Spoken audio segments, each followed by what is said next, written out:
finale državnega prvenstva, čestitke.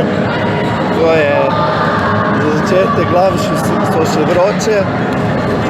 Radi povedo, da ta generacija si to že od samega začetka zaslužila in nič, končno smo tukaj.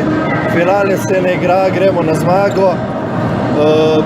Upamo, da bomo dobili ekipo Ekstrema, ki je zmagala prvo tekmo 10-0, ampak ne glede na to, koga bomo imeli, gremo na zmago, to je to. Fajti so sposobni vsega, danes so pokazali, da je med nami in Litijo kar ena razlika, čeprav bila sama tekma zelo težka, ampak to je to, v finalu smo. Javno mišlo je bila morda usodna prva tekma, ki ste izgubili sicer po zadetek, ampak na domačem igrišču.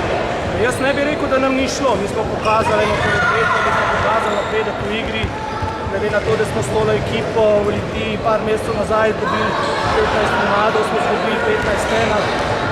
Danes smo bili popolnoma enakovredni, če ne celo na momente boljši. Jaz sem prezadovoljen. Zadeli ste veliko okvirov vrat, imeli svoje priložnosti, ampak na koncu morda le ta rezultat previsok, razlika na vidnost previsoka, čeprav ste tudi domačini imeli vrste priložnosti. Ja, oboji smo imeli priložnosti, mi svoje, oni svoje. Se pravi, pri nas je prioriteta letošnje sezone napredek je viden rezultatsko in fantje delajo dobro, napredujejo in to je to.